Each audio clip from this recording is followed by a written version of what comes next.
신전적에 있어서 부활은 가장 중요합니다. 예수님의 그 부활이 없으면 사실 우리의 믿음은 의미가 없기 때문에 그렇습니다. 그래서 우리 부활이라고 하는 것은 우리의 믿음의 핵심이고요. 또 우리가 가장 신앙생활과 바르게 살아라 이겁니다. 우리 교회에서도 착하게 살아라, 바르게 살아라 라고 하는 말과 비슷한 얘기를 많이 합니다. 틀린 말이 아니죠. 우리 교회에서도 분명하게 착하게 살아야 되고 바르게 살아야 되고 의롭게 살아야 된다고 얘기를 하고 있습니다. 그러면 우리가 항상 생각할 때 다른 종교에서 주장하고 있는 것과 우리 기독교에서 주장하는 것이 같다 또는 비슷하다라고 해서 우리는 같다라고 얘기할 수 없습니다. 세상의 종교들도 착하게 살고 바르게 살고 의롭게 살아야 된다고 얘기하는데 또 우리도 똑같은 얘기를 하고 있지만 그렇다고 우리가 똑같은 것은 아니라는 거죠. 왜 다르냐면요. 그 목적이 다르기 때문에 그렇습니다. 세상 사람들은요. 바로 착하게 살고 의롭게 살고 또 바르게 살아야 되는 이유는요. 이 땅에서 복을 받기 위한 거라는 거죠. 그래서 우리 기독교인들은 다 권선징악을 좋아하잖아요. 그래서 착하게 살면 이렇게 세상에서 잘 된다라고 하는 것들. 선이 바로 악을 이긴다라고 하는 생각을 갖고 있습니다. 그래서 우리가 착하게 선하게 살면 우리가 이 땅에서도 복을 받고 그리고 축복을 누리게 된다 이런 얘기를 하고 있습니다. 근데 기독교는 그렇지 않습니다. 우리가 착하고 바르게 산다고 해서 이 땅에서 꼭 잘 되라는 보장은 없습니다. 그리고 착하게 살린다고 해서 우리가 이 세상에서 축복을 누린다라고 하는 보장은 없습니다. 왜요? 십자가가 그것을 증명하고 있잖아요. 예수님께서 십자가를 통해서 보여주신 것은 착하고 선하게 하나님 말씀을 살아가려고 할 때는 우리는 오히려 십자가를 향해 가게 된다는 거죠. 근데 십자가만 바라보게 되면요, 우리는요, 착하게 살 리가 하나도 없습니다. 근데 우리는 착하게 살아야 되는 이유는요, 이 땅에서 복이 아니라 바로 부활이 있는 것을 믿고 있기 때문이라는 거죠. 우리가 선하게 살아야 되면요, 착하게 살아야 되면요, 하나님의 말씀에 따라 살아야 되는 이유는 우리가 이 땅에서 복을 누리기 위한 것이 아니라요, 하나님이 우리한테 부활을 약속하고 있기 때문이라는 겁니다. 말씀 한번 보겠습니다. 고린도전서 15장 1절부터 19절 말씀입니다. 만일 죽은 자가 다시 살아나는 일이 없으면 그리스도도 다시 살아나실 일이 없을 터이요. 그리스도께서 다시 살아나신 일이 없으면 너희의 믿음도 헛되고 너희가 여전히 죄 가운데 있을 것이요. 또한 그리스도 안에서 잠자는 자도 망하였으리니 만일 그리스도 안에서 우리가 바라는 것이 다만 이 세상의 삶뿐이면 모든 사람 가운데 우리가 더 불쌍한 자이리라. 이 말씀은 사도 바울이 고린도 교회 성도들에게 부활을 설명하고 있는 얘기입니다. 그 일부인데요. 그 19절에 보면 그런 얘기합니다. 사도 바울은 우리가 이 세상의 것만 바라보면 살고 있으면 정말 불쌍한 인생이라고 얘기를 한다는 거죠. 근데 이걸 보게 되면 왜 우리가 하나님의 말씀을 듣고 세상 사람과 다르게 살아야 되느냐라고 하는 것은 앞에 16절에 보면요. 바로 부활이라고 하는 것이 있기 때문에 그렇다는 겁니다. 그러니까 죽은 자가 다시 살아나는 일이 있다라고 하는 것이죠. 근데 그것을 증명하기 위해서 예수님께서 죽으셨다 살아나셨고요. 또 예수님이 죽었다 살아나신 것 같이 우리에게도 똑같이 죽었다가 살아나는 일이 있다는 겁니다. 그래서 우리는 이 땅에서 뭔가 잘 되고 이 땅에서 좋은 것을 위해서 우리가 착하고 바르게 사는 것이 아니라 바로 예수님께서 우리에게 부활이 있음을 알려주셨고 또 우리도 부활이 있는 것을 믿고 있기 때문에 그렇다는 거죠. 만약에 부활이 없다라면 그 십자가를 지는 것은 뭡니까? 바보 같은 일이죠. 벌써 불쌍한 일이라는 거죠. 부활이 없는데 선하게 살아야 된다고 얘기하는 거 그거는 불쌍한 일이라는 거죠. 부활이 없는데 의롭게 살려고 노력하고 있는 거, 자기를 절제하는 거, 이것은 어찌 보면 참 불쌍하고 미련한 일이라는 겁니다. 그래서 사도 바울이 얘기합니다. 부활이 없다면 너희가 지금 하나님 말씀 믿고 사는 거 다 의미 없는 일이야. 부활을 너가 믿지 못한다면 너가 지금 성경 말씀 따라 산다라고 믿음 따라 산다라고 얘기하는 것들 다 사실은 헛된 일이야. 너희가 지금 수고하고 노력하고 그리고 하나님 말씀에 따라 살려고 하는 것은 왜냐하면 우리에게 부활이 있기 때문이야. 그래서 부활이라고 하는 것이 우리 신앙의 가장 근본이고요. 또 또 우리가 하나님 말씀을 따라가는 이유고요. 또 우리가 선하게 살려고 하는 이유고요. 하나님 말씀 따라 의롭게 살려고 하는 이유라는 거죠. 그래서 우리가 바르게 믿으려면 바로 부활에 대한 확신이 있어야 된다는 겁니다. 그래서 오늘 제가 나누려고 하는 말씀은 부활절을 맞이해서 우리가 부활을 믿는 자로서 어떻게 살아야 될 것인가, 그리고 그것을 부활의 좀 특성과 관련돼서 좀 우리 삶을 연결시켜서 생각해 보려고 합니다. 그래서 오늘은 칸타타가 있는 날이니까요. 가능한 짧게 말씀을 나누도록 하겠습니다. 첫 번째로 이제 부활을 기억하는 자가 뭘 해야 되느냐라고 하는 거냐면요. 세상을 이기려는 도전이 있어야 된다는 겁니다. 세상에 따라서 그냥 순응하면서 살아가는 것이 아니라 바로 세상을 이기려고 해야 된다는 거죠. 왜냐면요. 바로 예수님이 우리에게 주신 부활은 뭐냐면 죽음의 권세를 이기고 세상을 이겼기 때문에 그렇습니다. 그래서 우리가 세상을 이길 수 있다라고 하는 확신과 믿음이 있다면 우리는 세상에 복종하는 자가 아니라 세상을 이기려고 도전하는 자가 되어야 된다는 거죠. 말씀 한번 보겠습니다. 요한일서 5장 4절 5절 말씀입니다. 무릇 하나님께로부터 난 자마다 세상을 이기느니라. 세상을 이기는 승리는 이것이니 우리의 믿음이니라. 예수께서 하나님의 아들이심을 믿는 자가 아니면 세상을 이기는 자가 누구냐? 예. 여기 보면 이제 사도 요한이 믿는 자들을 위해서 얘기하고 있는 겁니다. 하나님께로부터 난 자는 뭘 하는 자냐면요. 세상을 이기는 자라고 얘기했습니다. 그래서 우리가 믿음이 있다라고 하는 건 뭐냐면요. 바로 세상을 이길 수 있다라고 하는 확신이 있는 거라는 거죠. 그래서 예수님께서 하나님의 아들이심을 믿는 자, 그 자가 아니라면 그 죽음의 권세를 이길 수 있는 자가 없다는 겁니다. 그 세상의 그 죄악을 이길 수 없다라고 합니다. 그 죄의 그 유혹과 위협들을 이겨낼 수 있는 자가 없다라는 거죠. 그래서 우리가 너에게 예수님이 우리에게 믿음을 주셨고 또 예수님이 우리에게 바로 십자가의 죽음과 부활을 보여주셨으니까 너희가 그 부활을 향해 나간다라면 너희가 살아가야 될 것은 다른 것이 아니라 세상을 거슬려 가야 돼. 그 세상을 이기려고 해야 돼. 그 죄를 이기려고 해야 돼. 이거라는 것이죠. 그래서 우리는 세상의 도전을 받습니다. 또 어둠의 세계의 도전을 받죠. 근데 그것이 우리한테는 만만치 않습니다. 우리는 연약한 존재라고 우리는 맨날 고백하고 있지 않습니까? 근데 우리가 믿음이 있을 때 예수님의 십자가를 바라보고 그 부활을 기억할 때 우리는 그 세상을 이길 수 있다라고 하는 확신을 가져야 된다는 거죠. 근데 사실 우리가 이런 예수님이 우리한테 맨날 믿음으로 이길 수 있다라고 얘기하고 부활이 바로 우리에게 승리를 얘기한다라고 얘기하고 있지만 사실 우리가 잘 와닿지는 않습니다. 예수님께서 승리하시고 통치하신 것 이것이 우리 삶 속에서는 잘 고백되지 않을 때가 있다는 거죠. 우리가 믿음이 없어서 그럴까요? 아닙니다. 그것은 우리가 하나님이 역사하신 것, 또 하나님이 통치하신 것을 제대로 이해하지 못하기 때문에 그렇다는 거죠. 우리의 생각으로 하나님을 이해하려고 하니까 하나님이 우리 생각 밖으로 행하시는 일들에 대해서는 우리가 이해가 안 되면 우리는 믿지 않으려고 합니다. 인간이라고 하면 참 재밌는 게요. 자기가 이해의 범위 안으로 들어와서 행동을 하게 되면요. 그걸 통치하려고 하고요. 또 자기의 이해의 범위 밖에서 하나님이 일하시면요. 하나님이 없다고 얘기합니다. 그렇기 때문에 우리가 하나님의 일을 하나님이 어떻게 우리를 통치하시는지 인도하시는지를 알 필요가 있고요. 그것을 또 기억할 때는 하나님의 자유성 또는 하나님의 우리가 이해하지 못하는 바로 그 위험성을 그 존엄성, 그 위대함을 우리가 기억해야 될 필요가 있다는 겁니다. 말씀 한번 보겠습니다. 고린도전서 15장 20절부터 25절 말씀입니다. 아담 안에서 모든 사람이 죽은 것 같이 그리스도 안에서 모든 사람이 삶을 얻으리라. 그러나 각각 자기 차례대로 되리니 먼저는 첫 열매인 그리스도요. 다음에는 그가 강림하실 때 그리스도에게 속한 자요. 그 후에는 마지막이니 그가 모든 통치와 모든 권세와 능력을 멸하시고 나라를 아버지 하나님께 바칠 때라. 예. 이 말씀은 이제 사도 바울이 예수님 안에서 새로운 생명이 어떻게 이루어지는가 그 과정을 설명하고 있습니다.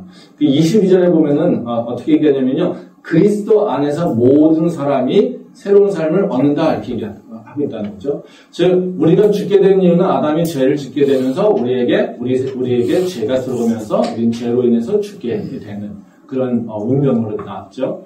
근데 예수님께서 우리에게 오셔서 바로 그 죽음의 권세를 이기시고 부활하셨습니다. 그래서 우리가 예수를 믿는다고 고백하면 우리는 더 이상 죽는 자가 아니라 생명 있는 자로 살게 된다는 것이죠.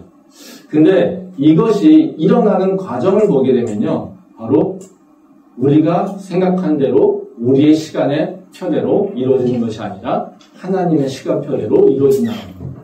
분명히 시간표가 있다라는 거죠. 여기 보게 되면 23절에 보면 그런 얘기합니다. 각각 자기 차례대로 이루어진다 이렇게 얘기하고 있다는 거죠. 즉 우리가 예수 그리스도의 그 부활을 믿고 또 온전히 믿음을 갖고 있을 때 우리 삶 가운데서 부활의 역사가 그런 것들이 일어나게 된다는 거죠. 우리가 고난을 당하기도 하고 또 고난을 이겨내기도 하고 또 그걸 통해서 하나님의 영광을 체험하기도 하는 일이 일어난다는 겁니다. 근데 그것이 내 뜻대로 내 마음대로 내 시간표로 되는 것이 아니라 이게 뭐라고 합니까?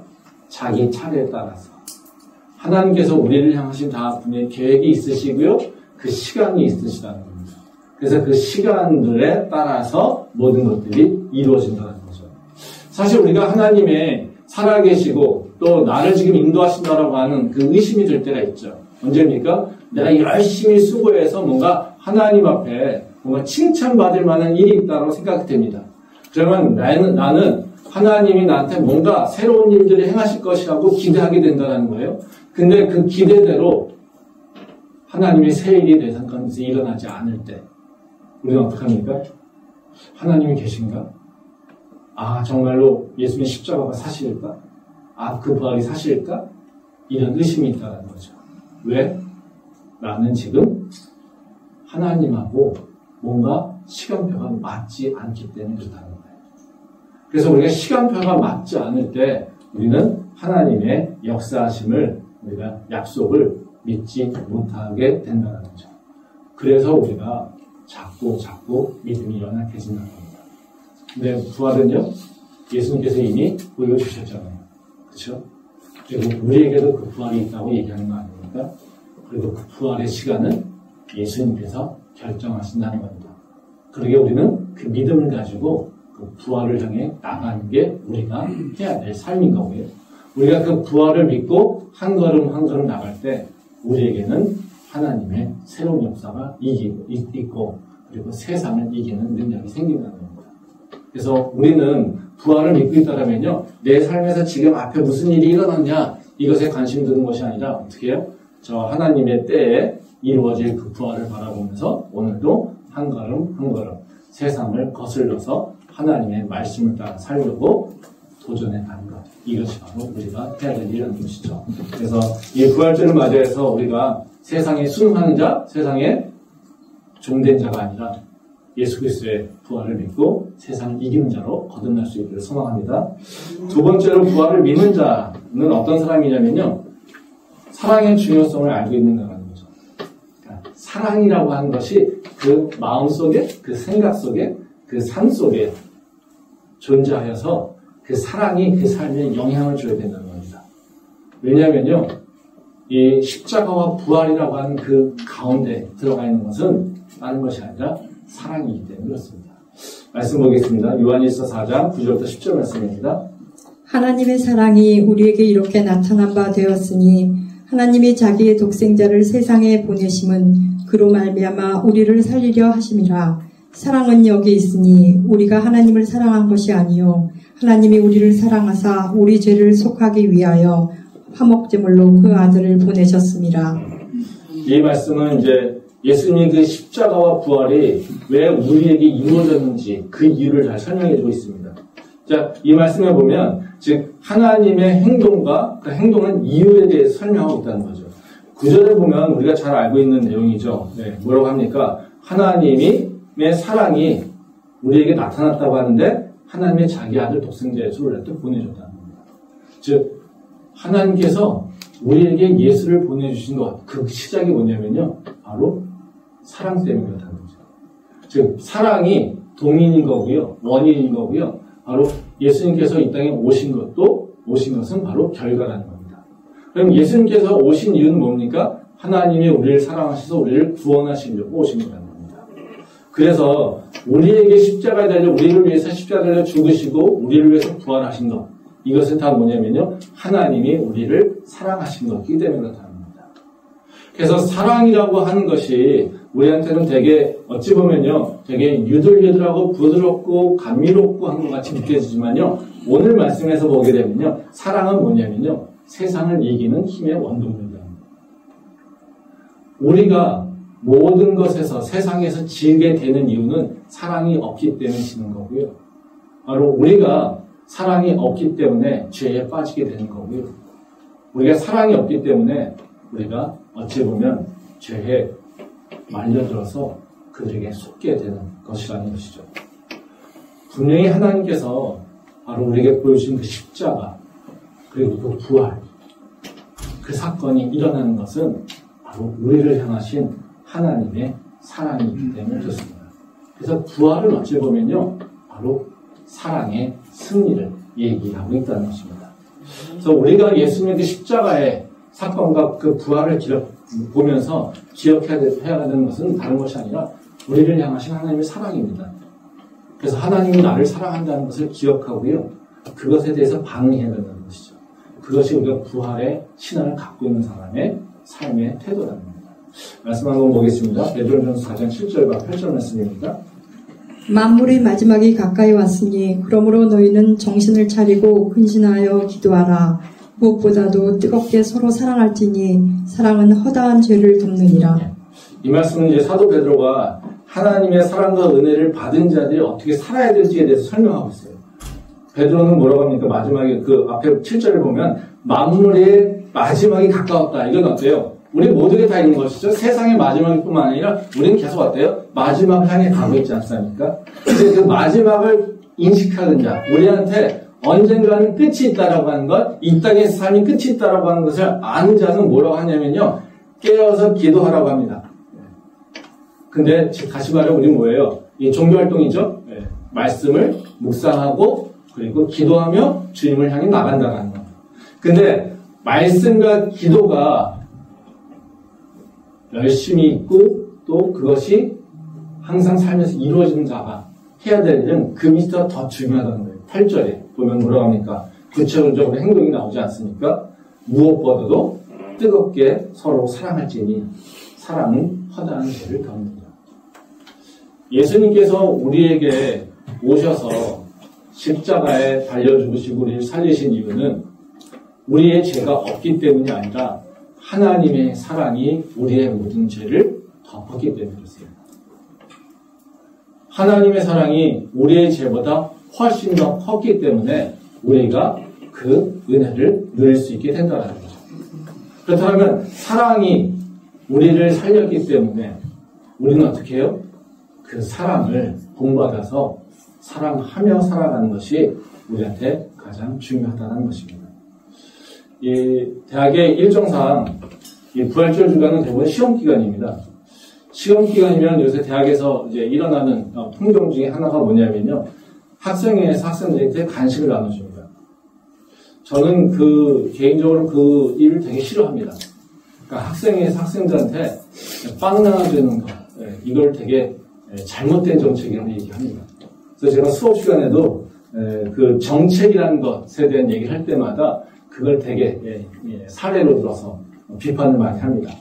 왜냐하면 그 정책은 제가 보는 경작을 하는 사람으로서 그것을 바라볼 때 그 정책은 목적도 잘못됐고요, 또 수행하는 방법도 절대 좋은 방법이 아닙니다. 왜냐하면요, 간식을 배부한다고 하는 것, 이것은 되게 인기는 좋겠죠. 근데 그 목적이 별로 그렇게 투명하지도 않습니다. 그리고 바른 모습도 아닙니다. 왜냐하면 학교에서 공부 열심히 하라고 하는 건데요, 사실 학교에서 공부 열심히 해야 되는 걸 우리는 권장할 필요가 없다는 거죠. 왜냐면요, 바로 그 정책이 모든 학생들한테 더 열심히 공부하게 한다라면 다른 방식으로 모든 학생들한테 수혜가 되는 그런 방식을 선택해야 되죠. 그러니까 간식을 얻어먹을 수 있는 사람은 누굽니까? 다 학교에서만 공부한 사람들이죠. 그건 보이기 위한 거잖아요. 집에서 공부한 사람은 그런 혜택을 누릴 수가 없어요. 그리고 또 간식 때문에 공부하는 것도 아니고요. 근데 더구나 더 중요한 건요, 방법상의 문제가 있습니다. 그러면 항상 보면요, 캠퍼스에서 보면요, 애들이 줄 서 있습니다. 1시간부터. 왜요? 모든 학생들한테 줄 수 있는 게 아닙니다. 예산이 제약되어 있습니다. 선착순을 배부합니다. 그래서 그걸 먹으려고 애들 줄 서 있다는 거죠. 저는 뭐 10m씩 이렇게 줄 서 있습니다. 시험 시간에 가장 중요한 게 뭡니까? 시간입니다. 간식 때문에 그들의 시간을 뺏는 거라는 거죠. 그거는 공부를 도와주는 것이 아니라 공부를 방해한다고 저는 생각합니다. 그래서 제가 학과 다닐 때 학생이가 그런 걸 한다면 너 이거 못해. 하도 그래가지고 제가 어떻게 했었냐면요. 줄 세우게 하지 마. 그러면. 나눠주는 건 오케이. 줄 세우게 하지 마. 그래가지고 온라인을 추첨해서 한 적이 있습니다. 근데 지난 학기인가에 저희 학과장이 새로 이렇게 바뀌면서요. 교수들이 학생들한테 샌드위치를 만들어주자고 시험 기간에 그런 제안이 왔어요. 뭐 대부분 교수님이 아니 귀찮아 이런 얘기인데 저는 사실 되게 이게 심각하게 고민했었습니다. 왜냐면 맨날 수업 시간에 저는 야 그 정책 하지 마 그런데 저희 신임학과장이 그거 하자고 교수들이 앞치마 들고 샌드위치 만들어주자고 하는데 야 이거 어떡하지? 예. 그래서 몇몇 애들은 교수님 안 오시겠지. 예. 또 몇몇 교수님들도 제가 이런 얘기를 뭐 여러 번 했기 때문에 채용 중에서 안 나오겠지. 예. 이렇게 생각을 했었습니다. 근데 제가 그걸 고민을 계속 하는데 이걸 나가야 될까 말아야 될까 저의 그 신념이나 또 저의 이성적 판단으로는 나가서는 안 되는 거고요. 왜? 제가 평소에 하던 것과는 저는 반대되는 행동이잖아요. 근데 제가 나갔습니다. 참여를 해서 앞치마에 또 샌드위치를 만들어줬습니다. 그 이유는 뭐냐면요.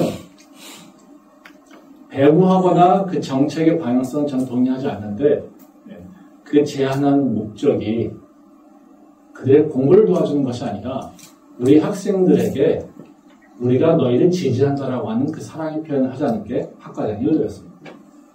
그러니까 다른 것이 아니라 교수들이 너희가 공부 열심히 하는 것을 지지하고 있어. 너희를 돕고 있어. 이것을 표현하자라고 하는 것에 제가 제 신념을 내놓는 거죠. 그 정책이 이루어지는 것들은 저한테는 저의 이성적으로는 동의할 수 없는데 근데 그것이 우리 교수가 학생들을 생각하고 학생들에 대한 애정이 있다라고 하는 것을 드러낼 때 그 목적에 대해서는 그것이 방법이 어떻든지 간에 그거는 두 번째라는 거예요. 이게 맞는지 안 맞는지는 모르겠습니다. 제가 잘한다, 잘못한다라고 하는 것은 뭔지 모르겠습니다. 근데 제가 참여하고 나서 저는 마음이 그냥 편하다는 거죠. 근데 그것을 제가 안 했다라면 어떨까요? 저는 뭐가 이렇게 잘났길래 그쵸? 네. 저도 뭐가 이렇게 대단히 그 학생들한테 빵 나눠주는 게 뭐 이렇게 대단한 일이라고 그걸 신념을 따지고 이성적 따지고 논리를 따지고 이런 얘기 들었겠죠. 그리고 저한테도 아마 마음이 불편했을 겁니다. 다른 것보다 너는 학생한테 정이 없어. 이런 것에 대한 두려움이 있다는 거죠. 저는 이게 어떤 것이 옳은지는 제가 뭐라고 말씀드릴 수는 없습니다. 근데 제가 이 말씀을 드리는 이유는 뭐냐면요. 우리가 사랑을 한다라고 하는 건 쉽지 않은 일입니다. 근데요. 사랑이라고 하는 것을 기억하고 사는 건 할 수 있지 않겠습니까? 적어도 우리가 뭔가를 결정하기 전에 사랑이라고 하는 것을 기억하고 행동할 수 있지 않겠어요? 다른 여러 가지 요소를 고려해서 우리가 판단하고 결정하는데 적어도 한 번쯤은 사랑이라고 하는 것을 고려해서 우리가 생각하고 판단해도 되지 않겠습니까? 저는 그게 기독교인이라고 생각합니다. 예수님께서 우리를 위해서 십자가에 달려 죽으시는 것 이성적으로 생각하면 도대체 이해가 되지 않습니다. 아무리 봐도 하나님께서 당신의 아들을 죽이시면서까지 우리에게 새 생명을 주신다는 이유는 하나도 없습니다. 생각해보세요. 복음을 아는 사람들은 분명히 아실 겁니다. 십자가에 달려서 부활하심으로써 하나님에게 오는 혜택은 하나도 없습니다. 저희가 금요기도 때 얘기했듯이 우리가 금요일이라고 얘기하지 않습니까? 굿 프라이데이. 근데 예수님의 입장에서는요. 하나도 좋은 게 없습니다. 근데 그 좋은 건 다 누구한테 있습니까? 우리한테 있다는 거죠. 그 이유는 뭐예요? 하나님이 우리를 사랑하기 때문에. 즉 하나님의 행동의 가장 중요한 동력은 바로 사랑이라는 거죠.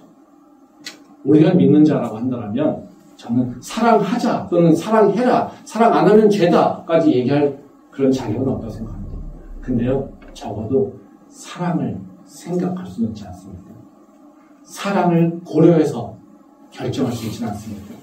그리고 사랑 때문에 뭔가 손해봐도 행동해도 된다라고 믿어도 되지 않습니까? 이게 저는 우리 믿는 자의 모습이라고 생각하는 것이죠. 우리 교회가 다른 것보다 예수님의 그 십자가의 사랑을 알고 있는 공동체 되기를 원하고요. 그 예수님의 그 십자가의 공동체를, 그 사랑을 아는 공동체이기 때문에 이제는 그 사랑을 조금 더 기억하는, 살아가는 그런 주님의 자녀들 되기 원합니다. 그때 우리 삶이 예수 그리스도의 평화를 경험하는 삶으로 나갈 수 있을 거라고 믿습니다. 기도하겠습니다.